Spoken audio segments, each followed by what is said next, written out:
ज्ञानं तो अस्माभिः तस्मिन् दिवसे प्राप्तमेव आसीत्। मम ध्वनिः आगच्छति। हाँ, आगच्छति।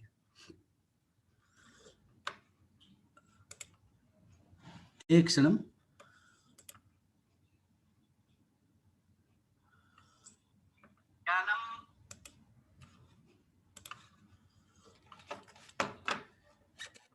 जी, धन्यवाद। नमस्कार। पाणिनि स्वाध्यायशाला के इस छठे दिन में आपका स्वागत है और आज हम इत संज्ञा प्रकरण को संपूर्ण करेंगे।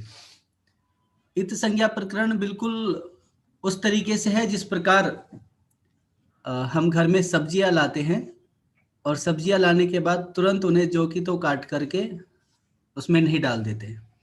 उन्हें पहले हम साफ करते हैं, किसी का आगे का भाग, किसी का पीछे का भाग, कहीं का कुछ काट छाट करके बिल्कुल अच्छे से सजाकर तब हम उनको प्रयोग में लाते हैं। तो जितनी भी हमारे धातुएं हैं या प्रत्यय हैं या आगम है, उनका भी हम उनमें भी जब इत संज्ञा करते हैं तो जो हमारी उपदेश की व्यवस्था रहती है, उपदेश क्या है वो सब हम आगे चलेंगे ही। तो जितने भी हमारे प्रत्यय हैं, धातु हैं, उनकी भी हम उसी प्रकार से उनको प्रयोग के योग्य बना करके ही उनका प्रयोग करते हैं। समझ? अभी हम इसको इस तरीके से देखेंगे। जी, दृश्यते? हाँ महोदय। इत संज्ञा प्रकरणम, ये एक मैं परसों भीमसेन जी की एक पुस्तक पढ़ रहा था। आपको आश्चर्य होगा कि भीमसेन जी, जिन्होंने भीमसेन शास्त्री अपने आप में एक व्याकरण क्षेत्र में बहुत बड़ा नाम है और उन्होंने लघु सिद्धांत कौमुदी, उनकी भैमी व्याख्या 5 भागों में अत्यंत प्रसिद्ध है। यानी इतने बड़े बड़े ग्रंथ, 5 ग्रंथ उन्होंने व्याकरण पर ही लिखे। लघु सिद्धांत कौमुदी का बहुत ही सूक्ष्म चिंतन किया है। हम जिस प्रक्रिया को पढ़ रहे हैं उस प्रक्रिया के बारे में जानने का इसलिए वो प्रक्रिया जाननी इसलिए अपेक्षित है ताकि हम उसको और अच्छे से समझ सकें। मैं उन्हीं की एक लाइन बोलूंगा बस। प्राचीन काल में यह संपूर्ण अष्टाध्यायी कंठस्थ की जाती थी, तदंतर व्याकरण पढ़ा जाता था। तभी तो काशिकाकार, जयादित्य, पदमंजरीकार हरदत्त, शेखरकार नागेश भट्ट सरीखे विद्वान उत्पन्न होते थे। परंतु अब इस परिपाटी के मंद हो जाने से वैसे विद्वान उत्पन्न नहीं होते। अब भी यदि इस परिपाटी का पुनरुद्धार हो जावे तो पुनः विद्वान निकलने लग पड़ेंगे। और अंत में बोल्ड अक्षरों में लिखा है, कर्तव्यो अत्र यत्नः। यानी लघु सिद्धांत कौमुदी की व्याख्या लिखने वाले व्यक्ति कह रहे हैं कि कर्तव्यो अत्र यत्नः, बहुत ही बोल्ड अक्षर में। यानी अंत में इसी की शरण में जाना पड़ेगा, पाणिनि अष्टाध्यायी की शरण में ही जाना पड़ेगा। इससे प्रारंभ में भी उन्होंने अपनी भूमिका में सीधा स्पष्ट अक्षर शब्दों में लिखा है, वो हम आपको ग्रुप में शेयर कर देंगे उनकी व्याख्या से, कि जब तक आप लघु सिद्धांत कौमुदी पढ़ रहे हैं, जब तक आपके हाथ में पाणिनि अष्टाध्यायी या तो कंठस्थ नहीं है या फिर आपके साथ में नहीं है, आपको नहीं पता कि वहां पर सीधा हलंत्यम प्रारंभ होता है, हलंत्यम आया कहां से है। केवल वृत्ति रटने मात्र से कार्य नहीं चलेगा, आप बाद में भूल सकते हैं, किंतु यदि सूत्र क्रम से आपको याद होंगे तो आप मन में तुरंत हलंत्यम, अच्छा हलंत्यम किसमें? हलंत्यम प्रत्यय में, धातु में, कहां पर?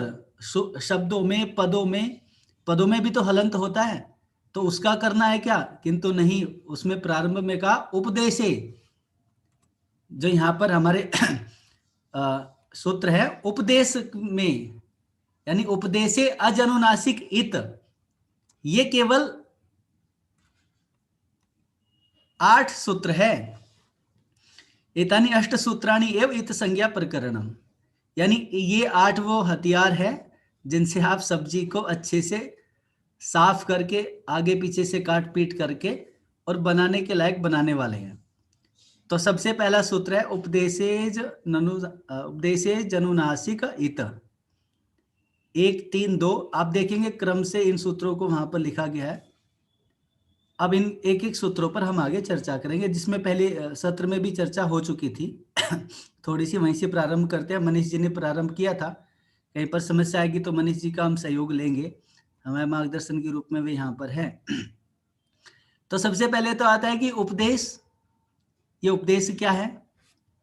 तो उपदेश के रूप में जैसा कि प्रारंभ में बताया था कि जो सूत्र है आद्योच्चारणम, यानी सबसे पहले जो बातें कही गई है, जो जिनका उच्चारण किया गया है, शिव, पाणिनि, कात्यायन और पतंजलि, इन्होंने जो कहा है, इन्होंने जिनका उच्चारण किया है, वे उपदेश कहलाते हैं। आद्योच्चारणम यानी सबसे पहले आदि में जिनका उच्चारण किया गया वो उपदेश कहलाते हैं। ठीक है।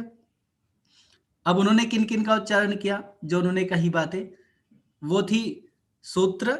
इसके लिए एक श्लोक भी है, आप चाहेंगे तो बाद में ग्रुप में भी शेयर कर देंगे। प्रत्यह शिव सूत्राणि आदेशा आगमास्तथा धातु पाठो गणे पाठः उपदेशा प्रकीर्तितः।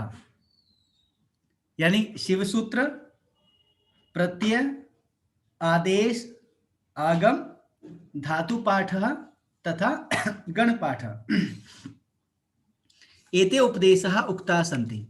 इनको हम उपदेश कहेंगे। अब इतना तो क्लियर हो गया कि उपदेश क्या है, कि वो धातु है, सूत्र है। सूत्र में भी क्या है? शिव सूत्र है, जो प्रत्याहार सूत्र जिन्हें हम कहते हैं, महेश्वर सूत्र कहते हैं। क्योंकि हमने कहा अयुण, तो अंत में न है, उसकी हमें इत संज्ञा करनी है। तो यानी उन सूत्रों को क्या कहेंगे? उपदेश कहने वाले हैं। ठीक है। फिर उसके बाद क्या कहा उन्होंने? अच उपदेशे, यानी उपदेशों में वयम सर्वे पाणिनि अष्टाध्यायीं पठामः, अतः विभक्ति प्रायशः वयम जानीमः एव। उपदेशे अच अनुनासिकः इत स्यात्, यानी ये सूत्र अपने आप में अपने अर्थों को बताने वाले हैं। ठीक है।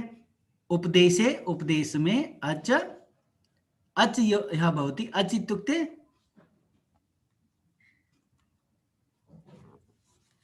अ ई यू, जो हमारे स्वर है, सर्वेश्वर। अनुनासिक, अनुनासिक जो अच है उनकी इत संज्ञा हो जाएगी। ठीक है। अब इसका हम उदाहरण आगे देखेंगे। जो हमारे अनुनासिक अच है उनकी इत संज्ञा हो जाएगी। कहां पर? उपदेश में। जैसे डुक्रिय, निमदा, दान, स्त्रीय। अब यहां पर आप देखेंगे कि ये कहां से आ गया? ये धातु की उपदेश अवस्था है आरंभ में। अच सर्वेश्वरः, अनुनासिक मुख तथा नासिका दोनों से जिसका उच्चारण हो उन्हें अनुनासिक। और जिस प्रकार से ये देखेंगे धातु का यहाँ पर जो अनुनासिक के सहित धातुओं को यहाँ पर हमने शो किया है। वश आच्छादने 1850 धातु का क्रम दिया है। यानी मूल रूप में जो धातु थी, जो हमारी, जिनको हम जैसे हमने पढ़ा कि ददाती की दा धातु होती है। तो दा धातु तो वो होती है जब वो काट छाट करके बिल्कुल अलग बन गई। उसके पहले मूल रूप में वो दान धातु होती है। ठीक है। आपके पास यदि अष्टाध्यायी सहज बोध है या फिर धातु पाठ है पुष्पा दीक्षित जी का विरचित, तो उन्होंने जितनी भी धातुएं हैं उनमें अनुस्वार लगा करके, अनुनासिक लगा करके उन सारी की सारी क्रिया पदों को, धातुओं को वहां पर शो किया है। आप पुराने जितने धातु पाठ हैं, रामलाल कपूर ट्रस्ट ने भी प्रकाशित किया है, छोटी सी पुस्तक है धातु पाठ। अष्टाध्यायी भी उन्होंने प्रकाशित किया, तो छोटी सी धातु पाठ रामलाल कपूर ट्रस्ट से भी प्रकाशित है, आप उसमें देखेंगे। तो जो धातु है, धातु के ऊपर उन्होंने अनुनासिक चिन्ह लगाया है। ठीक है। आप जो ये से देख सकते हैं। तो वस धातु है, ये आस, एद, सच। ठीक है। ये अनुनासिक धातुएं हो गई इनके ऊपर अनुनासिक है।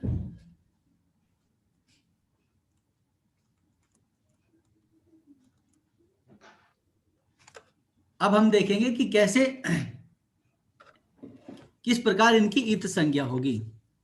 जो इनमें अच है उनकी इत संज्ञा हो जाएगी। जैसे वदी शब्द है, वदी धातु है, वदी वदी में से क्या गया, किसकी इत संज्ञा होगी, ई। किस अच की, ई अच की। ठीक है। कृदि ई, मदी ई, चिति ई। ठीक है, आगे पढ़ सकते हैं और भी लोग अपने आप पढ़ सकते हैं मन में। अंचु उ। आरंभ में मैंने इनका अर्थ दिया है, वदी वंदते, कृति क्रंदते, मदी माद्यति। आप धातु पाठ को अपने सामने रख करके देखेंगे तो फिर आपको सारे की सभी धातुएं अनुनासिक हो, या अपेक्षित नहीं है। आप क्योंकि मैं इसलिए कह रहा हूं कि जब हमारे सामने धातु पाठ आएगा, जैसे मैं अभी देख रहा हूं श्रई पाके, उस पर अनुनासिक नहीं है, वह अनुनासिक धातु नहीं है। तो जो अनुनासिक धातु है उनकी इत संज्ञा ऐसे होने वाली है। ठीक है। तो इस प्रकार से इन धातुओं में ई की अलग अलग वर्णों की, अलग अलग अच की जो वर्ण है उनकी इत संज्ञा हो गई। फिर उसके बाद आता है हलंत्यम।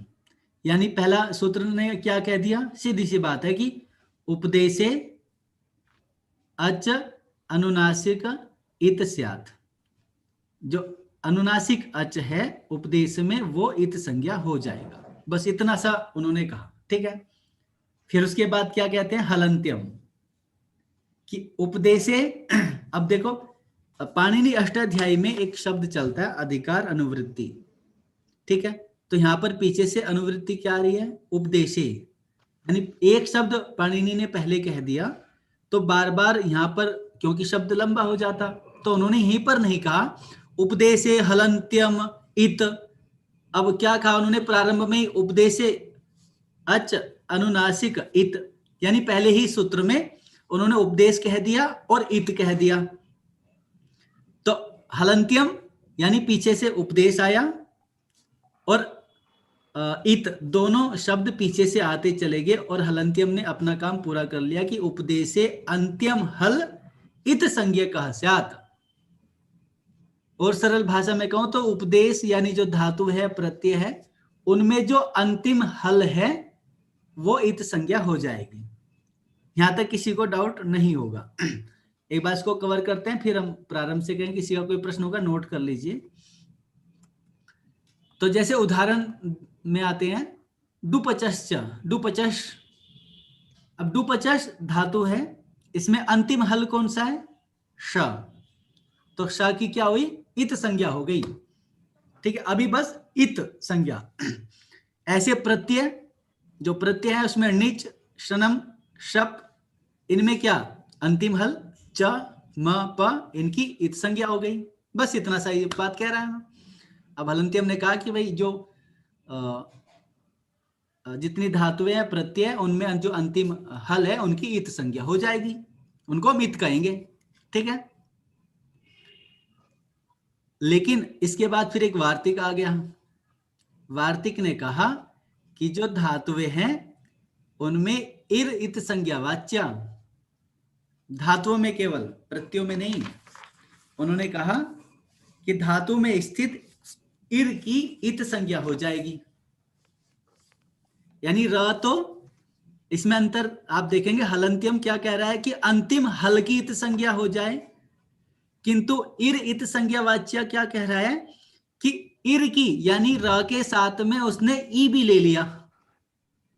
आप समझ रहे हैं कि भिदिर जो शब्द है, अगर हम इसे हलंत्यम लगाएंगे और हलंत्यम से इसके र की इत संज्ञा करेंगे तो ई बच जाएगा, जबकि हमें तो इसका ई भी उड़ाना है।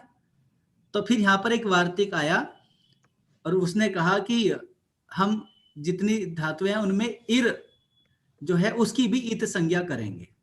ठीक है। तो उन्होंने कुछ उदाहरण दिए, भिदिर, छिदिर, विजिर, निजिर, सुचिर। ठीक है, जिनसे छिद धातु, सुचि, सुच धातु बनती है बाद में।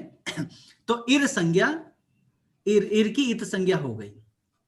ठीक है।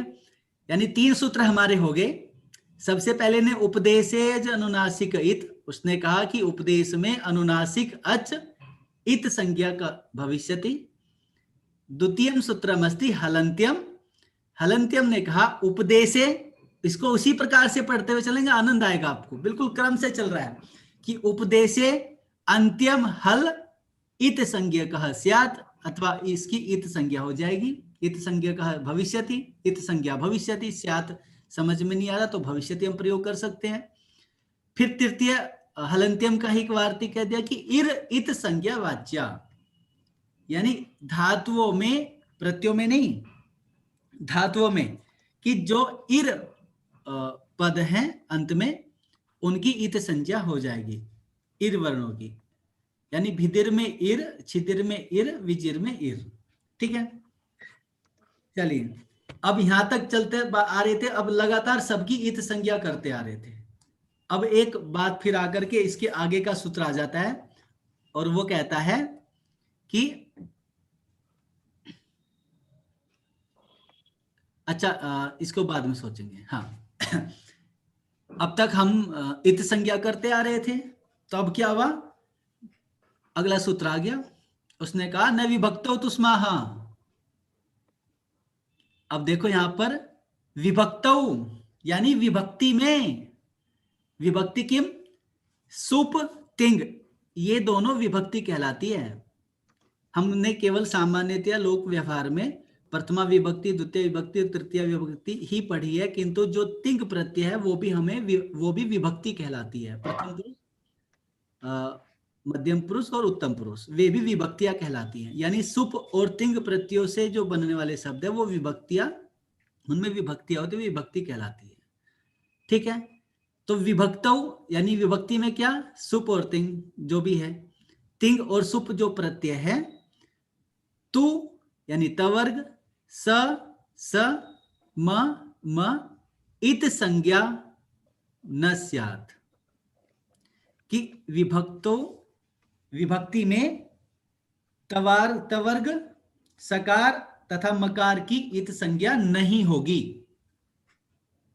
आप समझ रहे हैं कि विभक्तियों में, विभक्तियां क्या थी, हम इसमें आगे देखेंगे। आपने सु और जस, अम और सस, ये प्रत्यय जिन प्रत्ययों के मिलने से आगे शब्द बनने वाले हैं, क्रिया धातुओं से मिलकर के जिन प्रत्ययों को लगा करके शब्द बनने वाले हैं, उन प्रत्ययों में, उन विभक्तियों के प्रत्ययों में तवर्ग, स और म, उनकी इत संज्ञा नहीं होगी। जैसे विभक्ति तिंग और सुप प्रत्यय, तथा दना, जैसे उदाहरण है तस, थस, भिस और भ्याम, ये कहां से आए? ये बड़ा प्रश्न आ जाएगा कि ये तस, थस, भिस कहां पर प्रयोग होते हैं, वो मैं आगे की स्लाइड में आपको दिखाऊंगा। सबसे पहले देख लेते हैं कि तस, थस और भिस, इसमें स की इत संज्ञा न स्यात्, इत संज्ञा नहीं होगी जी, वहीं पर रहेंगे। इसलिए आपने देखा होगा रामाभ्याम, भ्याम प्रत्यय है, रामाभ्याम, बालकाभ्याम, बालिकाभ्याम, जो वो शब्द बनता है ना, वो यहीं से आया है, मां की इत संज्ञा नहीं हुई है। ठीक है, ऐसे ही तस, थस, भिस, ये स का विसर्ग हो जाएगा, किंतु इसकी ये इसकी इत संज्ञा नहीं होगी, यानी इसका बाद में लोप नहीं होगा। ठीक है, ये है देखो जी वो विभक्तियां। आप देखो यहां पर ये जो भ्याम शब्द है, ये ना, इसकी इत संज्ञा नहीं होगी। आप अभी आ रहा था ना कि विभक्ति में इत संज्ञा नहीं होगी, तुस्महा यानी तवर्ग की, स की और मा की, तो वे कौन से थे? एक तो ये थे सुप प्रत्यय, इन सुप प्रत्यय में मां है, इनकी नहीं होगी, स है, इनकी नहीं होगी, ये जस है नहीं होगी, सस है नहीं होगी, भीस है नहीं होगी, भेस है नहीं होगी, इस आम की मां की भी नहीं होगी, जस की भी नहीं होगी। ठीक है, तो इनकी इत संज्ञा नहीं होगी। ऐसे ये तिंग प्रत्यय है, तिंग प्रत्यय में भी आप देखो तस, थस, वस, इनकी इत संज्ञा मस नहीं होगी, थास इसकी भी नहीं होगी। ठीक है, न विभक्तो उस्माहा, अब क्लियर हो गया। यानी सबसे पहले हमारा चला कि उपदेशे अनुनासिक अच की इत संज्ञा होगी। फिर उसके बाद कहा कि हलंत्यम यानी उपदेशे अंतिम हल इत्यस्य इत संज्ञा भविष्यति। पुनः उक्तम इर इत संज्ञक वाच्य कि जो इर है धातुओं में भिदिर छिदिर इत्यादि में उसकी इत संज्ञा होगी। केवल हलंत्यम से र की ही नहीं करेंगे, ईब को भी साथ में लेंगे, उसकी इत संज्ञा होगी। यानी वो पाणिनि से छूट गया था तो बाद में वार्तिक आ गया। ठीक है। फिर उसके बाद में सूत्र आया न विभक्तो तुस्मः कि विभक्तियों में तवर्ग स और म इनकी इत संज्ञा नहीं होगी। क्लियर? अग्रे चला वहां।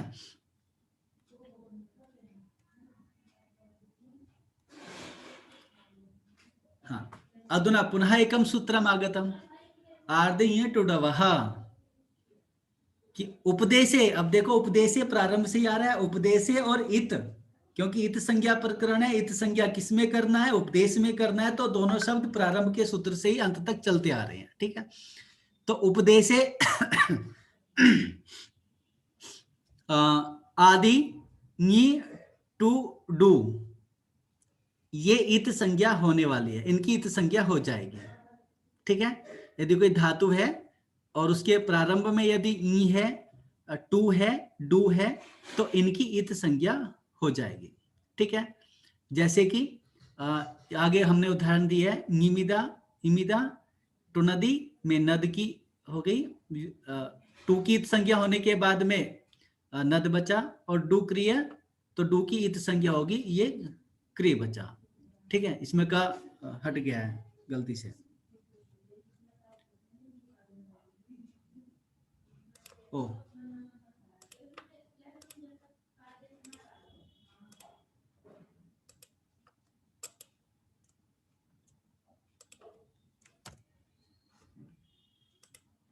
ठीक है। चलिए, यानी इस सूत्र ने क्या कहा? एतेन सूत्रेण उक्तम यत उपदेशे आदि नी टू डू इत संज्ञकः स्यात्। उपदेशे धातु मध्ये यथा एतद् तिस्रः धातवः सन्ति, निमिता टुनदी डुक्रिया, तर्हि एतस्य इ इत्यस्य इत संज्ञा, टू इत्यस्य इत संज्ञा जाता, डू इत्यस्य अपि इत संज्ञा जाता। सम्यक्? पंचमसूत्रं जातम्। अग्रे अधुना पर्यन्तं यद् अस्माभिः पठितं तत्र अस्ति यत् एतानि सूत्राणि उपदेशेन सह, उपदेशेन सह तत्र धातवः अपि सन्ति, प्रत्ययाः अपि सन्ति। यानी अब तक जितने सूत्र, ये 4 सूत्र हमने देखे, ये चारों के चारों सूत्र उपदेश के साथ इनका प्रयोग होने वाला है, यानी धातुओं के साथ भी होगा, प्रत्ययों के साथ भी होगा। ठीक है। प्रत्यय जैसे निच प्रत्यय, आपने शत्रु प्रत्यय पढ़ा है, जो संस्कृत की कक्षाओं में जाते, शत्रु प्रत्यय, शाणच प्रत्यय, तुमुन प्रत्यय, अक्त्वा प्रत्यय, ये प्रत्यय हैं। और ये तथा और जो धातु हैं, पठ डुक्रिय इत्यादि जो धातु हैं, उन दोनों के साथ इन सूत्रों का प्रयोग होता है। लेकिन जो बाद के सूत्र अभी आने वाले हैं, उनका केवल प्रत्ययों के साथ में प्रयोग होगा। यानी पहले उसमें क्या, धातु और प्रत्यय दोनों को ले लिया, और अब बाद में केवल प्रत्ययों के साथ में प्रयोग होने वाले 3 सूत्र है केवल। शह प्रत्ययस्य,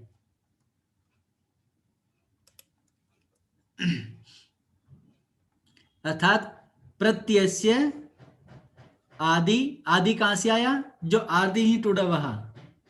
अब हमने उपदेश को ऊपर छोड़ दिया, क्योंकि उपदेश कहते फिर उसमें धातु भी इन्वॉल्व हो जाती, तो हमें वो नहीं कहना था। और प्रत्ययों में कहना था, तो प्रत्यय यहां पर दे दिया गया है। यानी प्रत्ययों के आदि, आदि ही टुडवः से आदि लिया, प्रत्यय से आदि ही श इत संज्ञकः स्यात्। यानी प्रत्ययों के आदि में जो श है उसकी इत संज्ञा हो जाएगी। ठीक है। जैसे बिल्कुल सरल सा है, शाकन श, श्वुन श, सुई, श, यानी जो प्रारंभ में प्रत्यय इन प्रत्ययों के श, श, स इनके इत संज्ञा हो जाएगी। जबकि धातु, ये सूत्र धातुओं में नहीं कर रहा है।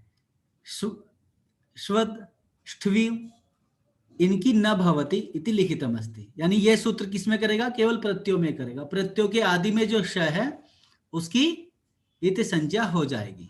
ठीक है। अब उसके बाद फिर एक और सूत्र आया, ये भी प्रत्ययों की बात करेगा।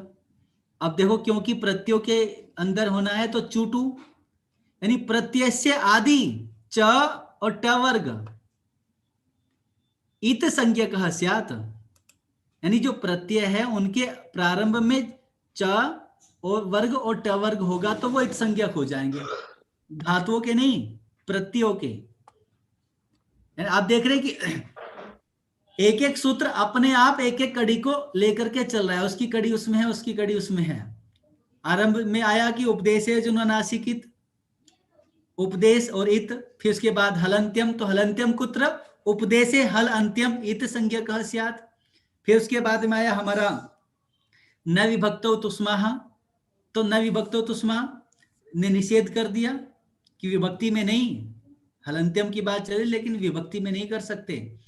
फिर उसके बाद आया आदि टुडवः, तो यहां से आदि प्रारंभ हो जाएगा। फिर उसके बाद सप्रत्ययस्य, अब यहां से प्रत्यय की बात चल रही है। ठीक है। तो चूटू से यानी ट वर्ग और च वर्ग यदि प्रारंभ में है प्रत्ययों के तो उनकी इत संज्ञा हो जाएगी। जैसे जस का ज की इत संज्ञा, और ऐसे ही टा, जो हम टाभ्याम भीस प्रत्यय की हम जब बात करते हैं सुप में हम याद करेंगे, वो स्लाइड तो आप याद कर ही लीजिएगा। तो टाभ्याम भीस, तो वहां पर टा के ट की इत संज्ञा हो जाएगी। ठीक है, इसलिए वहां पर हाँ, क्योंकि वहां पर वो प्रत्यय है और ट वर्ग है। अब इसके आगे थोड़ा सा चलते हैं। प्रारंभ में पहले दिन भी बात बताई गई थी कि पद सुबंत और तिगंत दो प्रकार के सामान्यतया है। राम अथवा श्याम भवन इत्यादिकम सुबंत, यानी सुप, सु और जस प्रत्यय जिनके अंत में लगते हैं वो सुबंत कहलाते हैं, और पठति तिप्तस जी इत्यादि प्रत्यय जिनके अंत में लगते हैं वो तिंग प्रत्यय कहलाते हैं, यानी क्रियापद। ऐसे धातुओं से लगने वाले दो प्रकार के प्रत्यय है, एक तो तिप्तस जी जिनसे पठति इत्यादि के बनते हैं, और दूसरा है कृत प्रत्यय जो कृदंत कहलाते हैं। ठीक है, ये दो प्रकार के प्रत्यय धातुओं से लगते हैं। और तीसरा है, दो प्रकार के भी शब्द बनते हैं, सुबंत और तद्धित। अच्छा, कृदंत और तद्धित। सुबंत तो हो ही गए, कृदंत जो है धातुओं के बाद में लगने वाले प्रत्यय कहलाते हैं। सुबंत गलत लिखा मैंने, कृदंत लिखना था मुझे।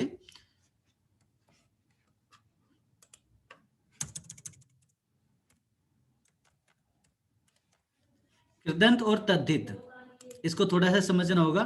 कृदंत यानी धातुओं के अंत में लगने वाले प्रत्यय, कृत इत्यादि जो प्रत्यय हैं वो कृदंत कहलाते हैं। और तद्धित जो नाम या फिर जो क्या कहते हैं, सुबंत शब्दों के बाद में जो प्रत्यय लगने वाले हैं, जैसे कि मतुप प्रत्यय, बुद्धिमान इत्यादि जो शब्द बनते हैं वो तद्धित प्रत्यय कहलाते हैं।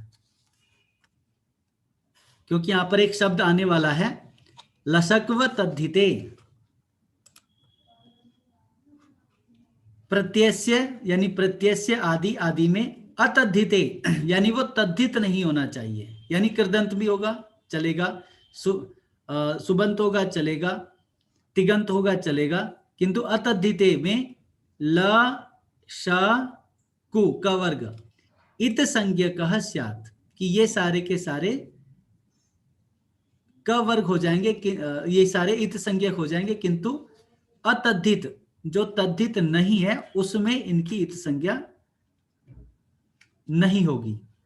ठीक है, प्रत्यय आदि में अतद्धित जो तद्धित नहीं है उनकी इत संज्ञा हो जाएगी। किन शब्दों की? ल, श और क वर्ग।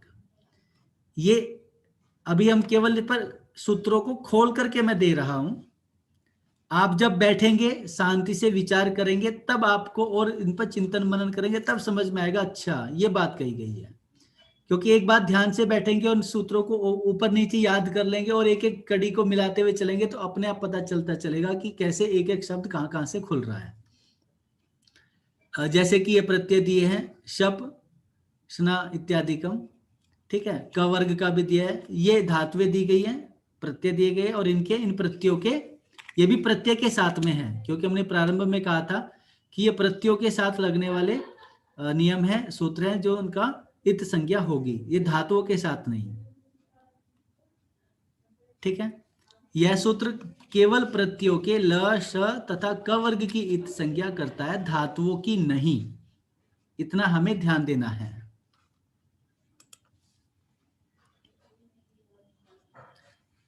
तथा दूसरा नियम क्या है इसमें, यह केवल यह सूत्र तद्धित में नहीं लगता, अन्य उपयुक्त सभी सूत्र तद्धित में है। यानी केवल एक ये सूत्र है जो तद्धित प्रत्ययों में नहीं लगता, और पुराने वाले ऊपर वाले जितने भी हमारे 7 सूत्र थे, 6 जितने भी 6 सूत्र थे वो सब तद्धित में भी उनका प्रयोग किया जाता है। अब एक अंतिम सूत्र जो आता है, अब तक जिन सब की आपने इत संज्ञा की, तस्य इत संज्ञकस्य लोपः स्यात्, उड़ा दो, ठीक है। ये अंतिम हल हो गया। यानी आपने उन सब सूत्रों ने आपने सफाई की, सब कुछ किया इधर उधर, और ये सूत्र आया, इसने कहा कि उन सबको आप लोप कर दो, जिन सब की भी आपने इत संज्ञा की उन सभी का आप लोप कर दीजिए, बस, ठीक है। 3 प्रकार के सूत्र हैं। एक तो संज्ञा सूत्र जो हमारे प्रारंभ के 6 सूत्र हैं जो इत संज्ञा करते हैं, जिनमें उपदेशे जनुनासिक इत, हलंत्यम, आर्दियटुडवः, शह प्रत्ययस्य, चूटु तथा लसक्व तद्धितेः। एतानि षड सूत्राणि संज्ञा सूत्राणि, ये केवल क्या करेंगे, संज्ञा करेंगे और कुछ नहीं करेंगे, इनका कोई दूसरा काम नहीं, केवल संज्ञा करना है, ठीक है। दूसरा विधि सूत्रम, जो काम करने वाले हैं, तस्य लोपः, एक विधि सूत्र है कि ये क्या है, ये कार्य करने वाला है, विधि नियम, कि जिनकी भी ये जो उन्होंने तो नाम दिए और उन्होंने क्या कहा, तस्य लोपः सूत्र ने कार्य किया कि जितने भी इत है उन वे सब चले जाएं, यहां से ऑर्डर देने वाला है, भैया ये सब सारे जितने इकट्ठे खड़े हैं इत वाले, ये घर जाओ, अपने आपका काम पूरा हो गया, जाइए आप घर जाइए, ठीक है। और न विभक्तो तुस्माह, ये कहता है ना, कुछ लोग होते हैं, वहीं पर तस्य लोप खड़ा था, किशोर जी ने कहा कि ये जितने इत संज्ञा वाले सब घर जाओ, तो निकुंज जी ने कहा कि नहीं नहीं रुक जाओ, ये जो नीली टोपी वाले हैं ना यहीं रुक जाओ यानी ये जो विभक्ति वाले यहीं रुक जाओ, बाकी सब जाओ ये निषेध सूत्र है, ठीक है। और दूसरा एक और इसमें समझने वाली बात है कि जितने जैसे उपदेश है, हम जिनकी इत संज्ञा करते हैं तो उनको हम संबोधन भी करते हैं कि अब वहां पर अलग अलग प्रत्यय धातु खड़े हैं, किसी की इत संज्ञा हुई है, अब किस शब्द में, किस धातु में, किस शब्द की अथवा वर्ण की इत संज्ञा हुई है, हम उस धातु को अथवा उस प्रत्यय को उस इत संज्ञा के अनुसार ही बुलाते हैं। जैसे यहां 10 लोग खड़े हैं तो एक का तो ई गायब है, एक का ऊ गायब है, यानी एक की ई की इत संज्ञा हुई है, एक की ओ हुई है, एक की ट हुई है, तो उनको हम क्या करेंगे, उसी नाम से पुकारने लगेंगे। ये आदित्य बाहर जाओ, ये ईदित दाएं जाओ, ईदित उधर जाओ, उदित ऊ की इत संज्ञा हुई है तो उदित इधर जाओ, री की हुई है तो रिदित उधर चले जाओ, एदित इधर जाओ, ठीक है, ओदित इधर जाओ, इंगित इधर जाओ, शित इधर जाओ, यानी जितने शब्दों की जो जो इत संज्ञा हुई है उसके अनुसार ही हम उनका संबोधन करते हैं, ठीक है।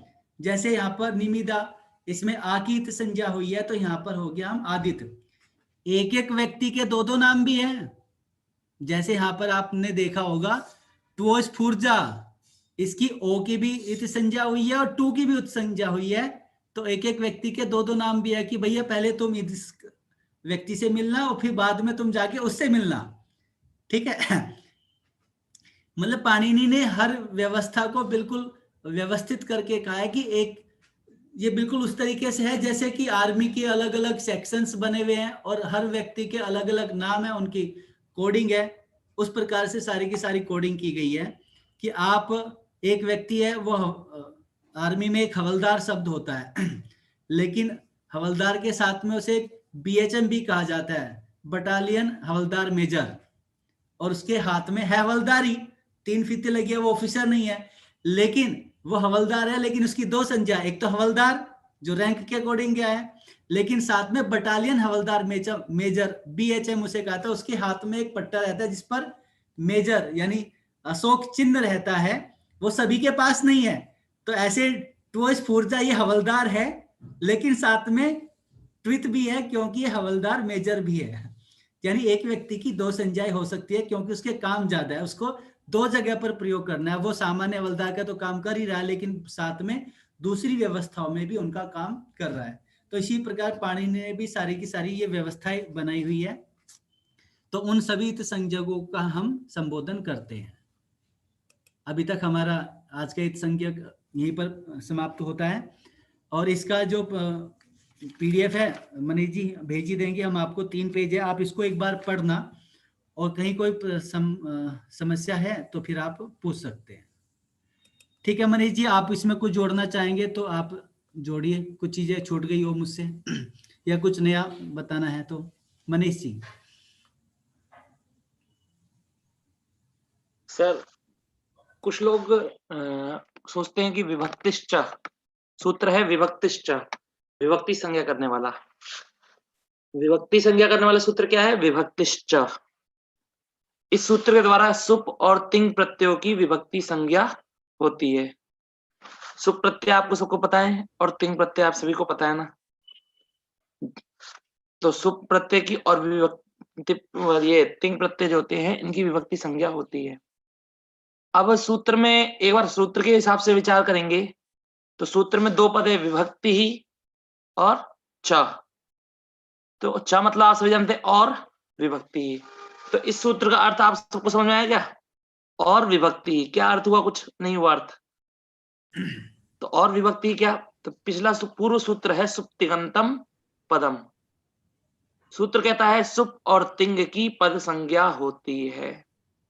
उस सूत्र वो क्या बोलता है? सुप और तिंग की पद संज्ञा होती है। तुरंत उसके उपरांत आ गया विभक्तिश्च, और विभक्ति संज्ञा भी होती है। अर्थात सुप और तिंग की पद संज्ञा भी होती है और विभक्ति संज्ञा भी होती है।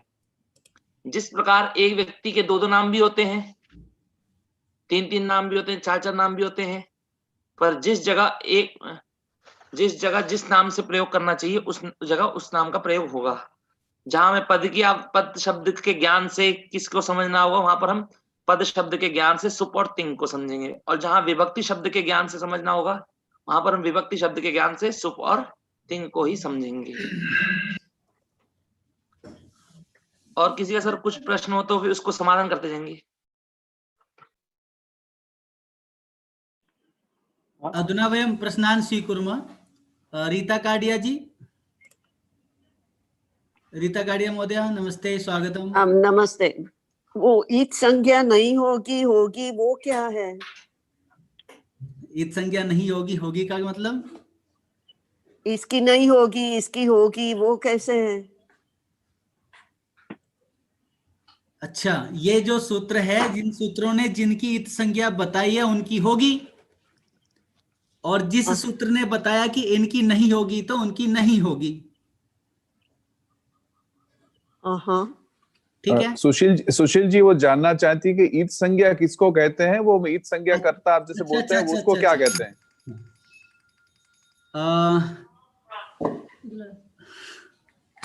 रीता जी, जब हम क्या कहते हैं धातुओं का प्रयोग करते हैं अथवा प्रत्ययों का प्रयोग करते हैं तो जैसे कि जस प्रत्यय है, ठीक है, हाँ, तो या फिर तिप प्रत्यय, पठ धातु है और तिप प्रत्यय है, ठीक है, तिंग तिप। अब तिप में हमें प नहीं चाहिए, आपको तो शब्द बनाना है, हमें जब बाद में शब्द बनाएंगे पठती, आपने पठती तो सुना है, तो पठती शब्द कैसे बना है, उसके लिए हमें इत संज्ञा करनी पड़ती है, जिसका हम बाद में लोप करेंगे, ठीक है। अब देखो धातु में लगते हैं तिंग प्रत्यय, जैसे पठ में तिप लगता है, सॉरी पठती में तिप प्रत्यय लगता है, तिप प्रत्यय लगने से बनता है, पठतः में तिप तस तस प्रत्यय लगने से बनता है, ठीक है। तो मूल धातु क्या है, पठ, और उसमें प्रत्यय क्या लगा, तिप, तो उसके मिलने से बना पठती। लेकिन तिप प्रत्यय में अंत में प है, वो उसको कहां जाएगा, पठती में तो पठतिप बन जाता, ठीक है।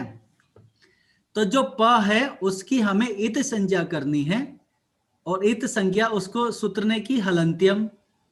तो हलंत्यम ने क्या कहा कि जो अंत में हल है, प है, उसको उड़ा दो, यानी उसको इत संज्ञा नाम दे दिया। ये क्या हुआ, प जो है इत संज्ञा है। क्लियर है यहां तक।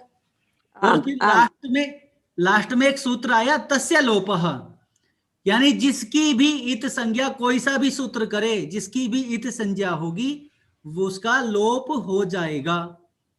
यानी हलंत्यम ने कहा कि प की इत संज्ञा हुई, और तस्य लोप ने क्या कहा, इसको उड़ा दो, इसका लोप कर दो। अब क्या बचा, पठ और ती, पठती, ठीक है। लेकिन पठ और ती के बीच में बहुत सारी प्रक्रिया है, अनुबंध है, बहुत सारे सूत्र है, जिसका हम बाद में चर्चा करेंगे। अभी केवल इतना समझे कि तिप के प को हमने कैसे गायब किया है, ठीक है। दीप्ति पांडे जी। नमो नमः महोदय। आपने कहा कि शब्द दो प्रकार के हैं, जैसे कृदंत और तद्धित। आप मुझे तद्धित फिर से समझाएंगे, मुझे समझ नहीं आया तद्धित क्या होता है। तद्धित नहीं समझ आया,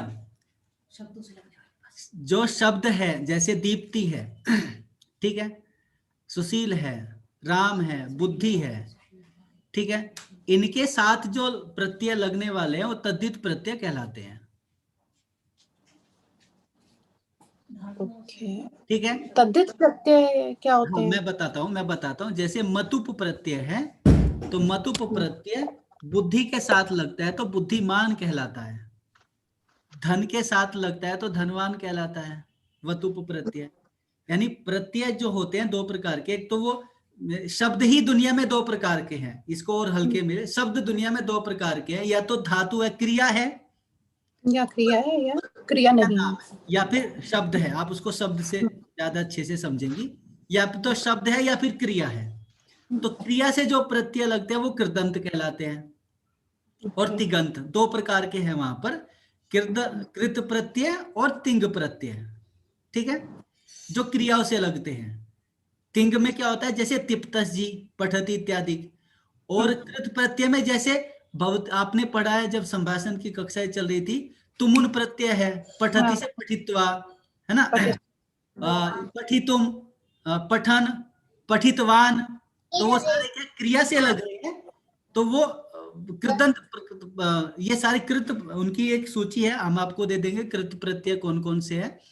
तो वो क्रियाओं से लगते हैं तो ये कृदंत हो गए, और जो शब्दों से लगते हैं वो कहलाएंगे तद्धित प्रत्यय, ठीक है। इतना क्लियर है सर? एक बार इसे मैं और क्लियर कर दूं थोड़ा। हाँ बिल्कुल बिल्कुल मनीष जी।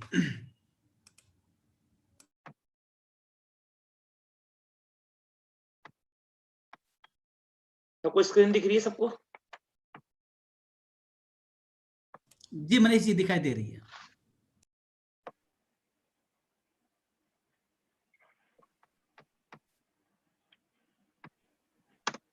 देखिए, सबसे पहले धातु होती है, धातु, धातु से दो प्रकार के प्रत्यय लगते हैं, एक होते हैं तिंग प्रत्यय और एक होते हैं, पहले होते हैं तिंग और दूसरे होते हैं कृत प्रत्यय। थोड़ा विचार करते हैं कि तिंग क्या है, कृत क्या है। हमको धातु पता है, धातु, और हमें ये नहीं पता कि प्रत्यय कौन सा तिंग है कौन सा कृत है। तिंग मतलब समझते हैं, कोई बता सकता तिंग क्या है? किसी को पता हो तिंग प्रत्यय कौन से होते हैं? जो 18 है। हाँ, जो 18 है, जो 18 है। तो देखिए, धातु से वो 18 प्रत्यय लगते हैं और उन धातु से उन 18 के अलावा भी और अन्य प्रत्यय लगते हैं। समझ में आया आपको? धातु से 18 प्रत्यय भी लगते हैं और उन 18 के अलावा और प्रत्यय भी लगते हैं। तो उन 18 का नाम क्या है? तिंग। उन 18 का नाम क्या है? तिंग। और जो प्रत्यय धातु से लगता है पर तिंग नहीं है, मतलब तिप्तस जी के अंतर्गत नहीं आता है। जैसे देखिए, त्वा प्रत्यय है हमारा,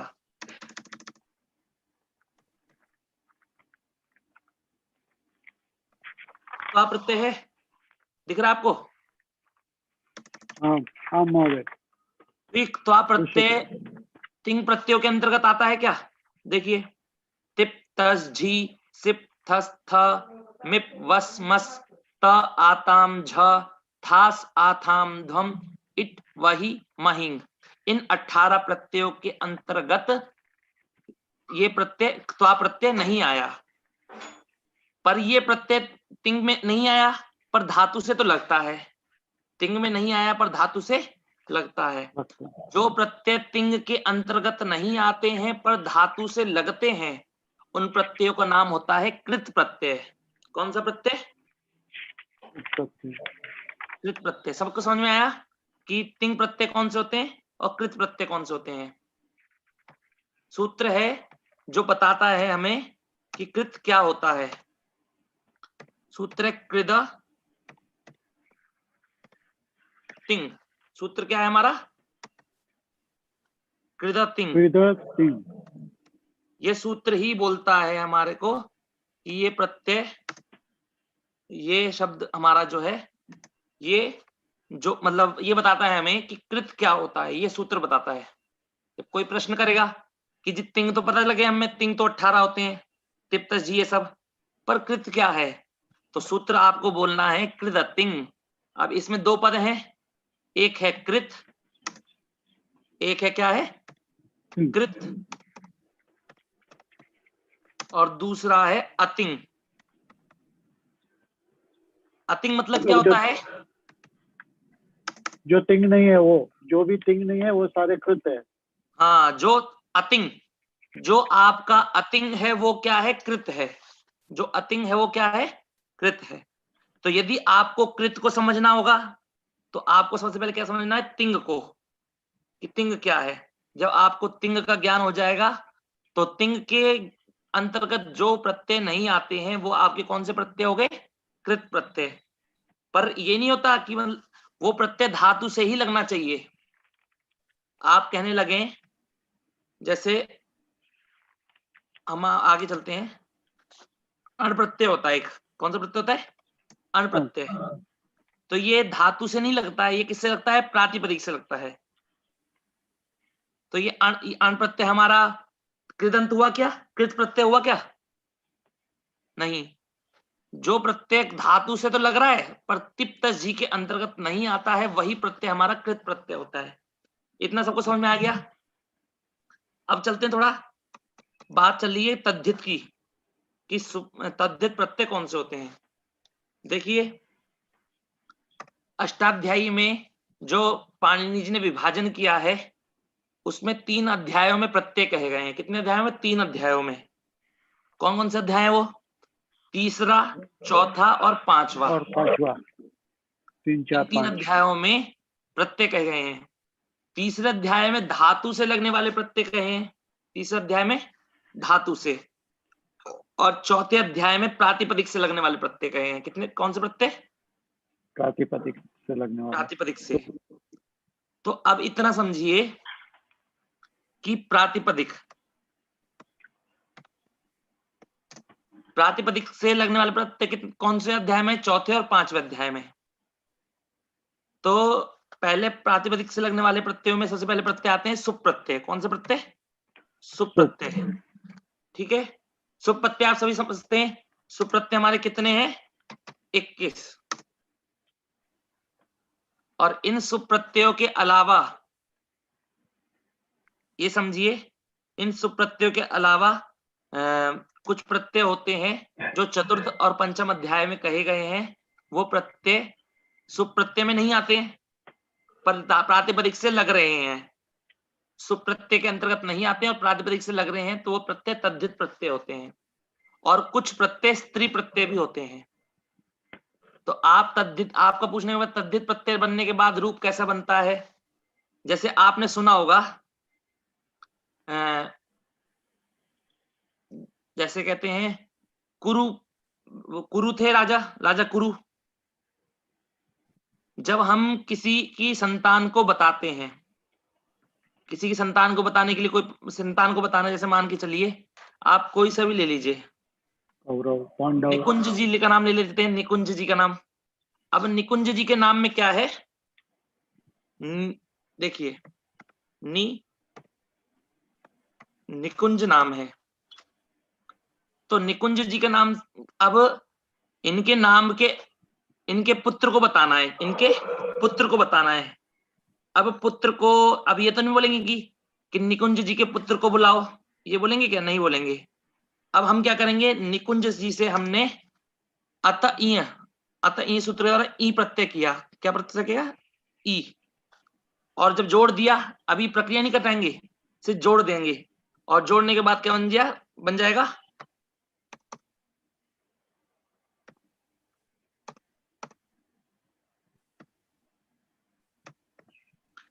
और आदि वृद्धि हो जाएगी, तो नई कुंजी बन जाएगा। नई कुंजी। हाँ, तो मतलब कौरव पांडव होता है, ऐसी कौरव कुरु के पांडव होता है पुत्र। ऐसा? हाँ जी, कुरु के पुत्र होते हैं, जो कुरु, जो राजा कुरु थे, हाँ। उनके पुत्रों को बताते हैं। तो उनके पुत्रों से जब हम प्रत्यय करते हैं तो क्या बनता है? कौरव। कुरु की अब पुत्र को बताने के लिए क्या, कुरु से क्या बन जाएगा? कौरव। समझ में आया? ऐसी जो तद्धित प्रत्यय होते हैं वो ऐसे होते हैं, कभी किसी की संतान को बताने के लिए, कभी किसी से कोई चीज प्राप्त हुई हो उसके लिए, कभी किसी चीज के द्वारा हमने रंगा हुआ गया हो उसके प्रत्यय के लिए। आपको पता नहीं लगेगा, अभी आप आगे चल के पढ़ेंगे जब आपको पता लगने लगेगा। जैसे सुबंत प्रत्यय होते हैं, जो सुबंत प्रत्यय लगने के बाद आपको सिर्फ इतना पता लगेगा कि ये व्यक्ति का नाम है। जैसे आप देख लीजिए, आप पहाड़ बोलते हैं पर्वत, आपको पर्वत बोलने पे कुछ और पता लग रहा है क्या? कोई और अर्थ पता लग रहा है? नहीं पता लग रहा, सिर्फ आपको एक नाम पता लग रहा है ना? पर आप यदि पर्वत में भी हम क्या कहते हैं, तद्धित प्रत्यय लगाएंगे तो पर्वत से भी ऐसे बन जाएगा, ये अर्थ और उत्पन्न हो जाएगा, इतना अर्थ और उत्पन्न हो जाएगा कि पर्वत से आया हुआ, या पर्वत को गया हुआ, या पर्वत से निकलना, इतने अर्थ और एक्स्ट्रा जुड़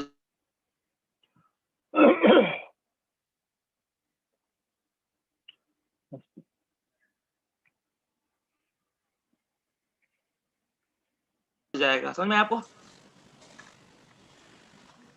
हेलो, हाँ ठीक है मनीष जी, आगे अपना आएगा ना, ये डिटेल में हम लोग पढ़ने वाले हैं ना बाद में। जी जी जी, आगे बिल्कुल, इसको हम आगे पढ़ेंगे। अभी केवल इतना ही हमें समझना था हाँ। कि तद्धित और कृदंत क्या है। जी, क्या सही। आगे सब लेते हैं। अर्चना कुमारी जी। आं महोदय, मम प्रश्नः अस्ति यत् इमिदा धातुः अस्ति, तत्र संज्ञा कथम् अभवत्? आदित्, तत्र तु इ अपि इत् अस्ति, आपि इत् अस्ति। इदित् सूत्र, एक सेकंड, उसने बोला ना आदि टुडवः, आदि नी टुडवः, उसने सीधा बोला है कि प्रारंभ में यदि ई है तो उसकी इत संज्ञा हो जाएगी। उसमें समस्या कहाँ है?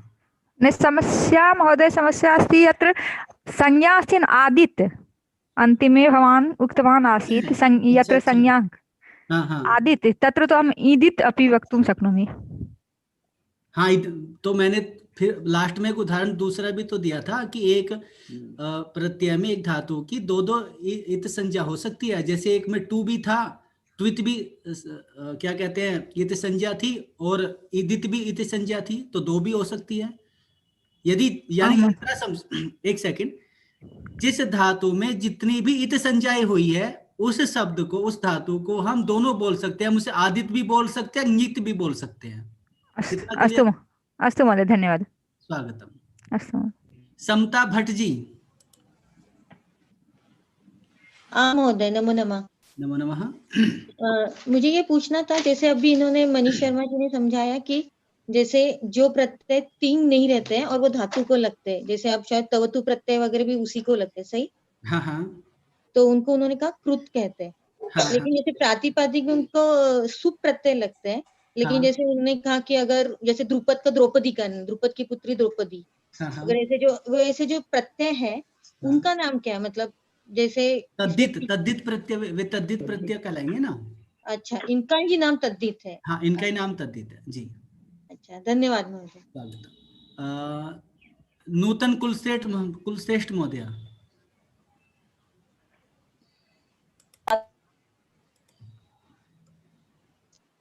हाँ, हेलो जी जी। एक तो हम लोग को प्रत्यय वाला लेक्चर नहीं हो पाया था हमारे ग्रुप में, केवल आप लोगों से सुनने को मिलते हैं ये 18 है, ये 21 है, हम लोग को ये कुछ भी क्लियर नहीं है। तो इसका कोई स्क्रीन या कुछ शेयर हो सकता हो ग्रुप में तो प्लीज वो कर। मैंने अभी दिखाया तो था आपको एक सूत्र, मैं हम उसको आपको भेज नहीं देंगे। पाई हूँ, स्क्रीनशॉट नहीं ले पाई उसका। तो अच्छा। ऐसा एक बात। दूसरा, हमने ऐसा कुछ सुना है नाम धातु है, तो नाम धातु और तद्धित एक सी चीज है क्या? तद्धित प्रत्यय है हाँ, और नाम उससे धातु बन जाती होगी, तो नाम धातु ऐसा कुछ? नहीं नहीं नहीं।